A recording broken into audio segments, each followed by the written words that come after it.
그녀가 단상에 올라 연설을 하는 동안 저는 객석 맨 뒤에서 그 얼굴을 바라보았지요. 자랑스러웠냐고요? 솔직히 말하면 그 감정은 이미 오래전에 다 써버렸답니다. 살다 보면 이런 생각 드시죠?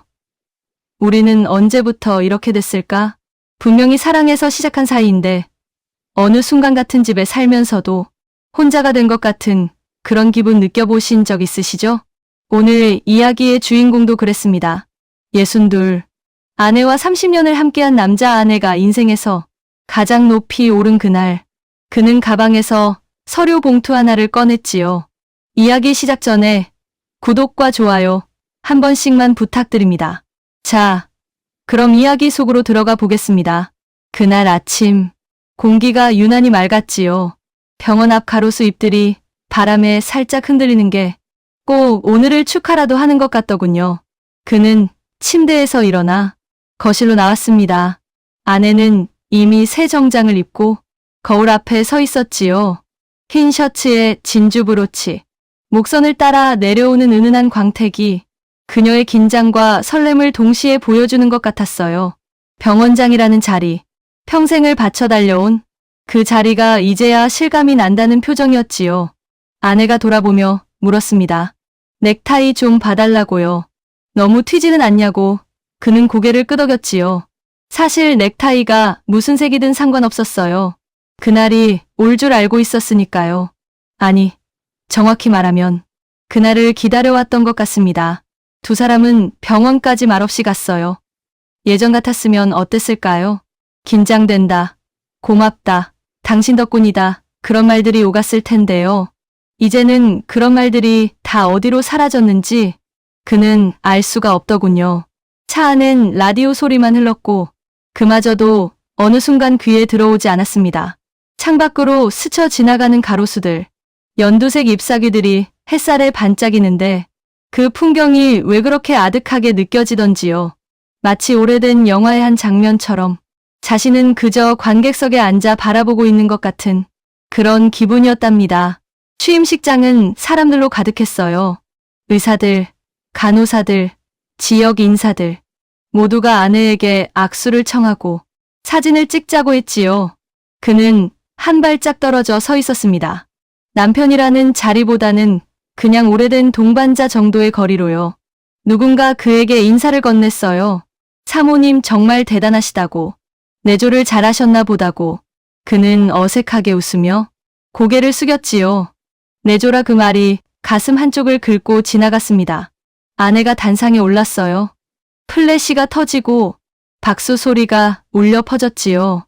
그녀는 마이크 앞에 서서 잠시 객석을 둘러보았습니다. 그 눈빛이 자신을 찾는 것 같기도 했고 아닌 것 같기도 했어요. 그는 객석 맨 뒤에 서서 그 얼굴을 바라보았지요. 자랑스러웠냐고요? 솔직히 말하면 그 감정은 오래전에 다 써버렸답니다. 그 대신 묘한 허탈함이 올라왔어요. 이 사람이 여기까지 오는 동안 나는 어디에 있었을까? 그 질문이 머릿속을 떠나지 않았습니다. 아내의 연설이 시작되었어요. 30년간 이 병원에서 환자들을 돌보며 이 자리까지 올 수 있었던 건 많은 분들의 도움 덕분이라고. 목소리가 또렷했지요. 자신감이 넘쳤어요. 누가 봐도 이 자리에 어울리는 사람이었습니다. 그는 조용히 시선을 내렸어요. 그리고 가방 안에 있는 서류 봉투를 손끝으로 살짝 만져보았지요. 아직은 아니야. 조금만 더 기다리자. 그렇게 혼잣말을 하며 그는 박수 소리 속에 묻혀 있었답니다. 아내는 늘 바빴지요. 전공의 때부터 그랬고 교수가 되고 나서는 더 심했습니다.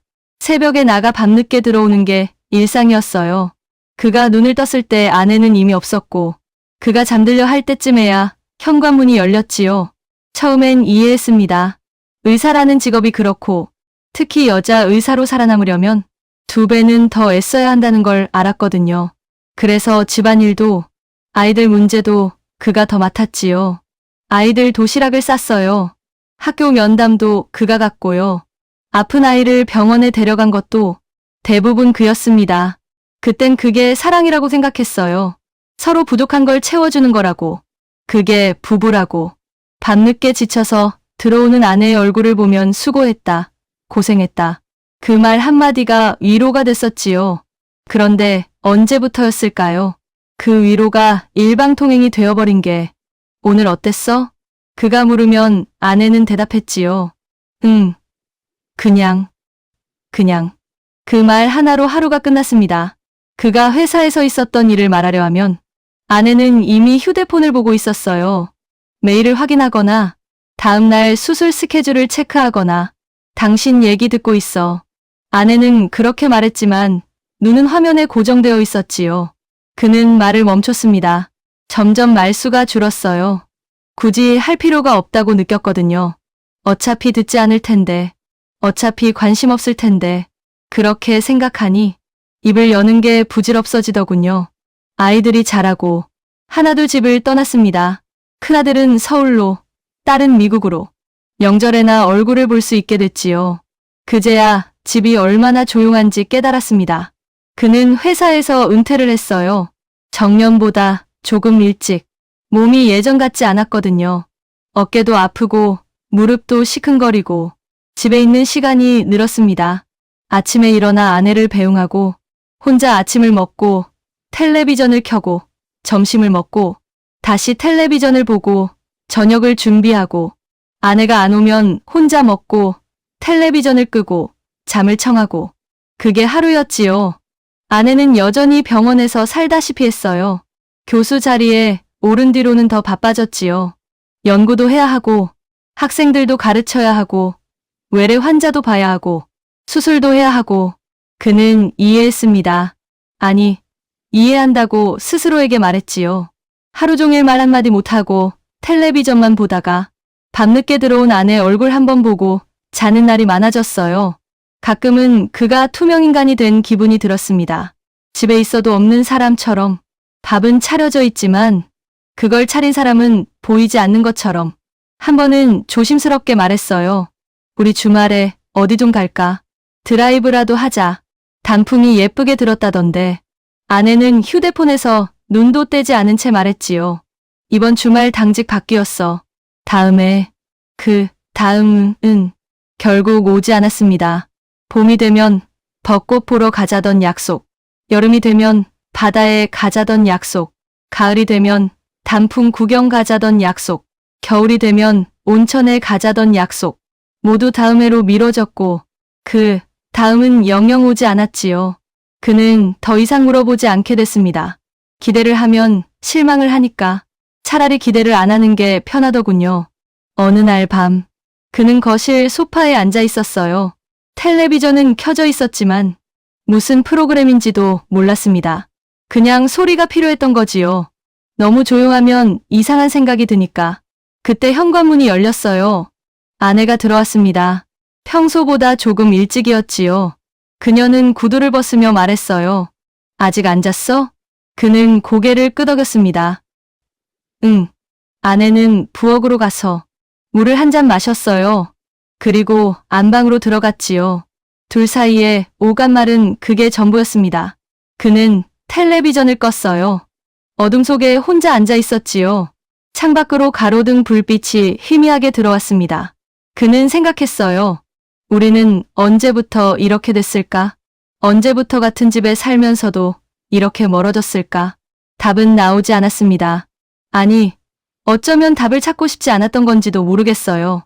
답을 찾으면 뭔가를 해야 할 것 같았거든요. 그는 소파에서 일어나 안방으로 갔습니다. 아내는 이미 잠들어 있었어요. 피곤한 얼굴이었지요.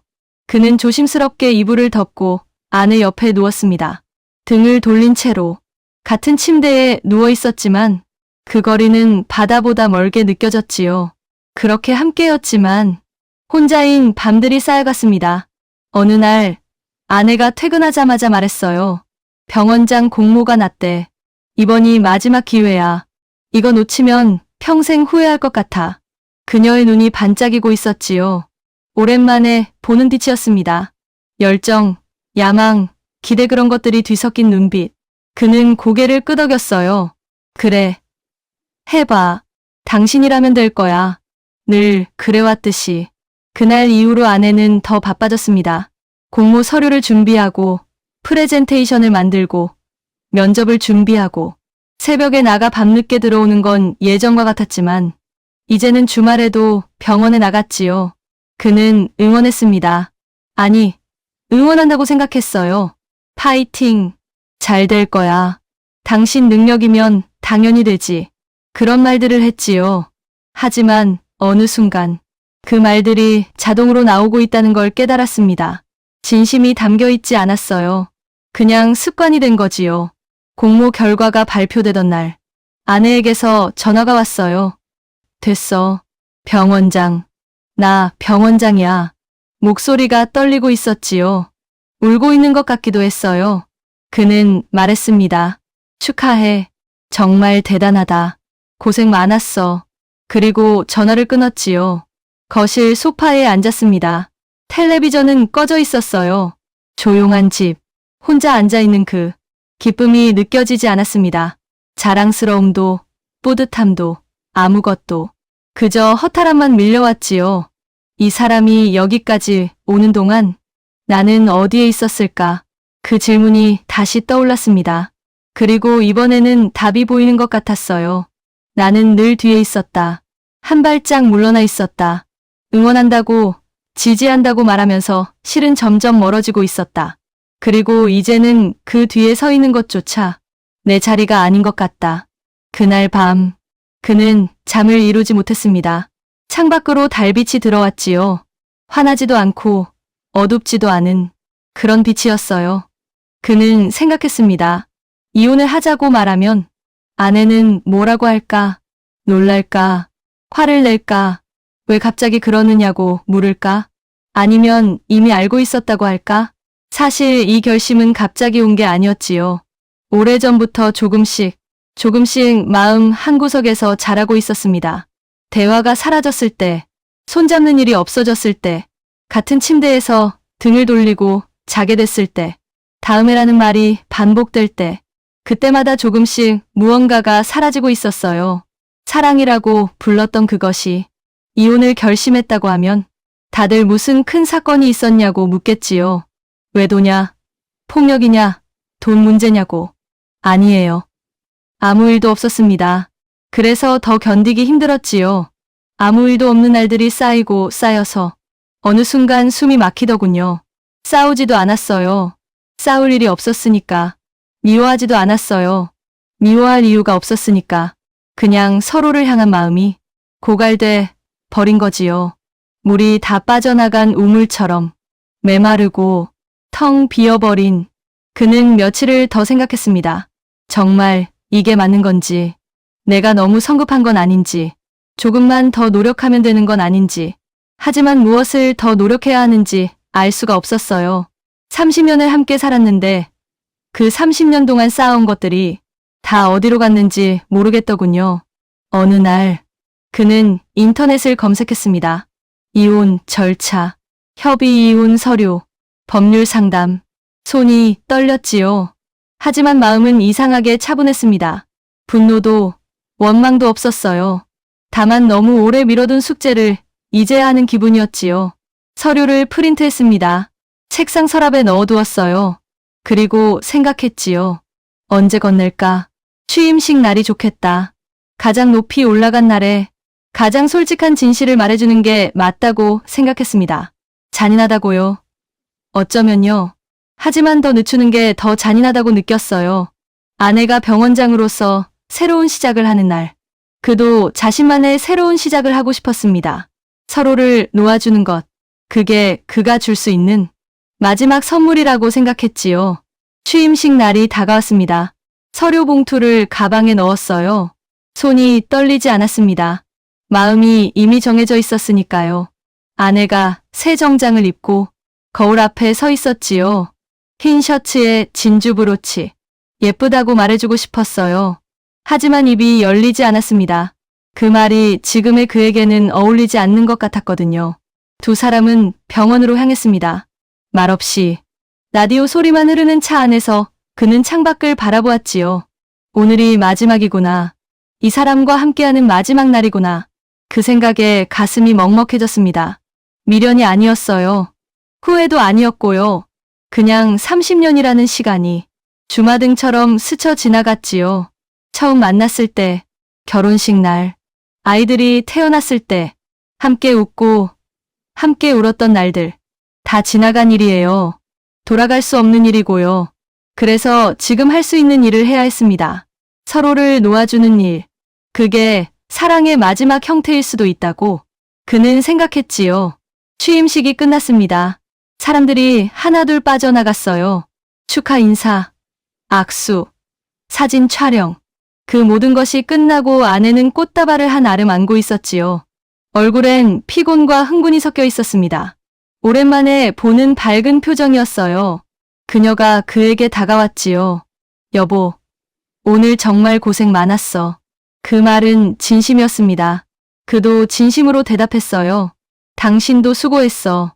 아내는 그를 보며 웃었지요. 당신도 와줘서 고마워. 그 웃음이 어딘가 아프게 느껴졌습니다. 두 사람은 병원장실로 들어갔어요. 아직 새가구 냄새가 나던 방이었지요. 넓은 책상, 가죽 의자, 창밖으로 보이는 도시 풍경, 아내가 평생 꿈꿔왔던 자리, 그녀가 드디어 올라선 자리. 아내가 꽃다발을 책상 위에 올려놓았습니다. 그리고 의자에 앉으며 말했지요. 휴, 드디어 끝났다. 긴장해서 다리가 후들거려. 그는 가만히 서 있었어요. 가방끈을 잡은 손에 힘이 들어갔습니다. 지금이야. 그는 가방을 열었지요. 서류 봉투를 꺼냈습니다. 그리고 조용히 책상 위에 올려놓았어요. 꽃다발 옆에 아내가 고개를 들었지요. 이게 뭐야? 표정은 아직 밝았습니다. 무슨 선물인 줄 안 모양이었어요. 그는 입을 열었습니다. 이혼 서류야. 그 순간 아내 얼굴이 굳었지요. 잠깐 웃는 줄 알았다는 표정이었다가 이내 현실을 받아들이는 얼굴로 변하더군요. 이혼? 네. 왜? 아내의 목소리가 떨렸습니다. 그는 대답하지 않았어요. 무슨 말을 해야 할지 알 수가 없었거든요. 아니, 할 말은 너무 많았지요. 30년 동안 쌓인 말들, 하지 못했던 말들, 삼켜버린 말들. 하지만 지금 그 모든 걸 꺼내기엔 너무 늦었습니다. 아내가 다시 물었어요. 오늘 하필 오늘이야? 그는 고개를 끄덕였지요. 오늘이라서 길게 설명하지 않았습니다. 설명할 말은 이미 너무 많이 지나가 버렸으니까요. 아내는 한참 말이 없었어요. 서류 봉투를 바라보고 있었지요. 손이 떨리는 것 같았습니다. 창밖으로 늦은 오후에 햇살이 들어왔어요. 두 사람 사이로 먼지가 반짝이며 떠다녔지요. 마치 시간이 멈춘 것 같았습니다.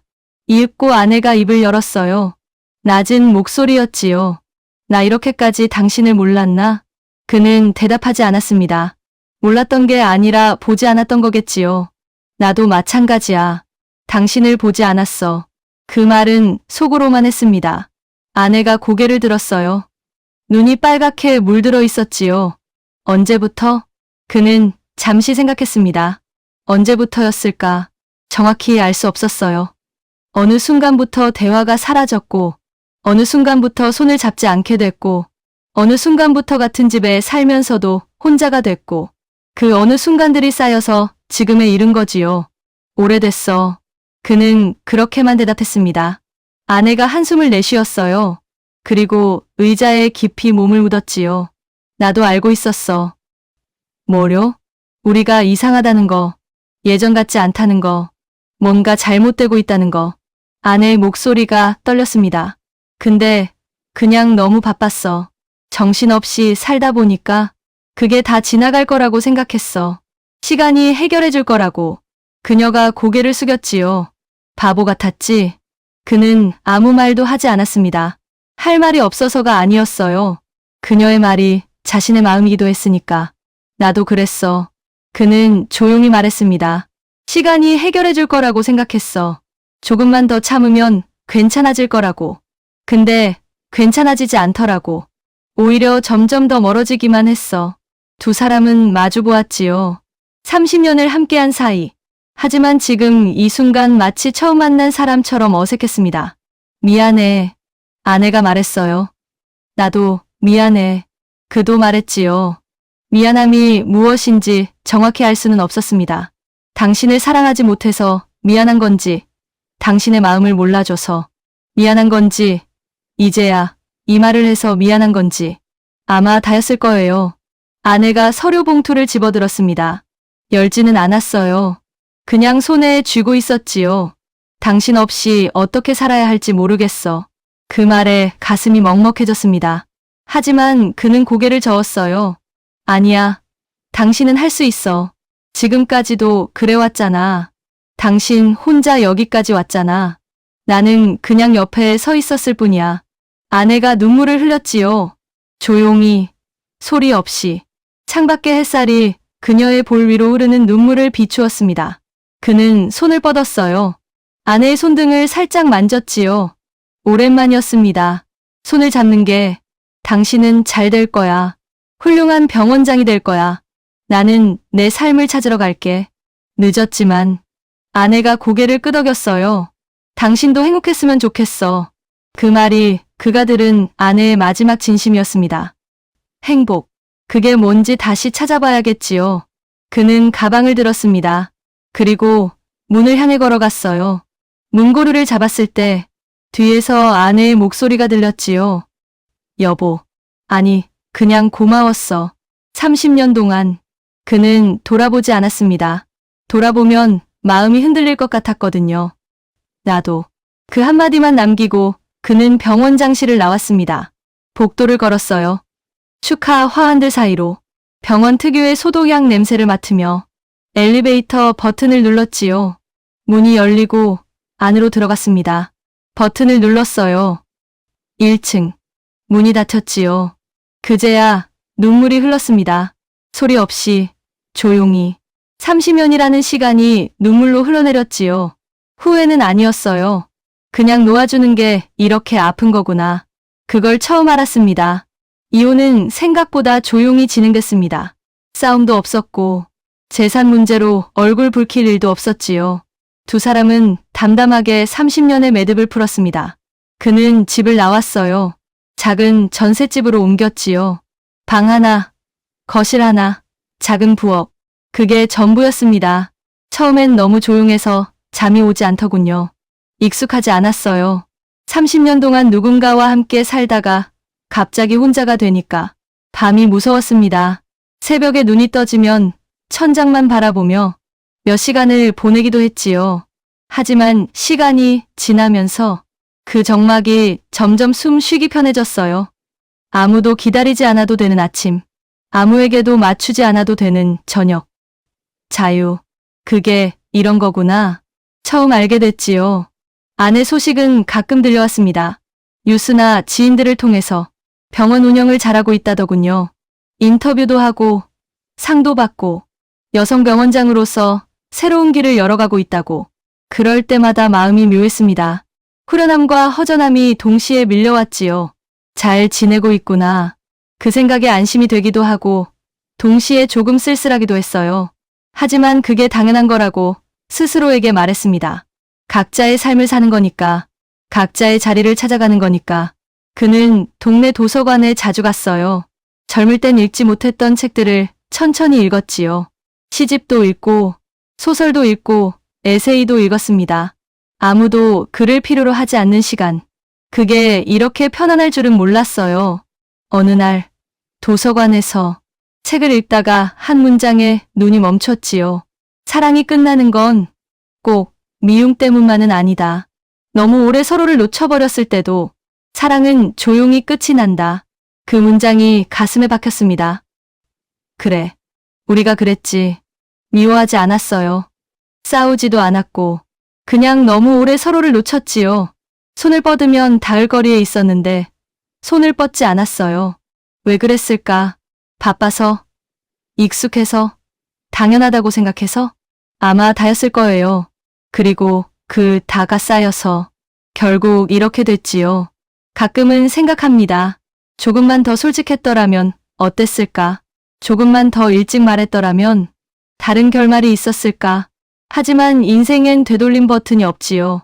그래서 후회는 늘 현재형입니다. 취임식 날 아내의 표정을 아직도 잊지 못해요. 이혼 서류를 봤을 때 그 눈빛, 놀람, 상처, 슬픔, 그 모든 게 뒤섞인 눈빛, 그 얼굴이 꿈에 나올 때도 있지요. 그럴 때면 미안함이 밀려왔습니다. 왜 하필 그날이었을까? 좀 더 다른 방법이 있지 않았을까? 하지만 그때로 돌아가도 같은 선택을 했을 거예요. 그게 유일한 방법이었으니까. 더 늦추면 더 아팠을 테니까. 봄이 왔습니다. 전셋집 창밖으로 벚꽃이 피어 있더군요. 혼자 보는 벚꽃이었지만 예쁘더라고요. 그는 창문을 열었어요. 봄바람이 불어왔지요. 깊이 숨을 들이쉬었습니다. 살아있구나. 그 생각이 문득 들었어요. 아직 살아있구나. 아직 숨을 쉬고 있구나. 아직 꽃을 보고 예쁘다고 느낄 수 있구나. 그게 작은 기적처럼 느껴졌지요. 그는 웃었습니다. 오랜만에 웃었어요. 혼자 웃는 게 조금 어색했지만 나쁘지 않았습니다. 인생은 계속되니까요. 끝이라고 생각했던 곳에서 새로운 시작이 있더라고요. 그가 들은 가장 좋은 말이 있어요. 늦었다고 생각할 때가 가장 빠른 때다. 62세. 늦은 나이라고 생각했습니다. 다 끝났다고 생각했어요. 하지만 아직 아니었지요. 아직 읽지 못한 책들이 있고, 아직 가보지 못한 곳들이 있고, 아직 만나지 못한 사람들이 있고, 아직 느끼지 못한 감정들이 있어요. 그게 살아갈 이유가 되더라고요. 이 이야기를 듣고 계신 분들께 하고 싶은 말이 있어요. 아직 말할 수 있을 때 말하세요. 아직 손을 잡을 수 있을 때 잡으세요. 당연한 건 없어요. 영원한 것도 없고요. 오늘이 지나면 어제로 돌아갈 수 없으니까요. 그리고 자신을 돌봐도 됩니다. 평생 누군가를 위해 살아오셨다면 이제는 자신을 위해 살아도 돼요. 그게 이기적인 게 아니에요. 그게 남은 인생을 사는 방법이에요. 그는 오늘도 도서관에 갔습니다. 창가 자리에 앉아 책을 펼쳤지요. 햇살이 책 위로 쏟아졌어요. 따뜻했습니다. 그 따뜻함이 온몸으로 퍼졌지요. 그렇게 그의 인생 후반은 다시 시작되었습니다. 조용히, 천천히, 그리고 나쁘지 않았답니다. 비슷한 경험이 있으신가요? 여러분의 이야기도 댓글로 들려주세요. 가장 마음에 남는 장면은 어디였나요? 재밌게 들으셨다면 구독과 좋아요 꼭 눌러주시고 주인공에게 힘찬 응원의 댓글도 많이 남겨주세요. 다음 이야기에서 또 만나요.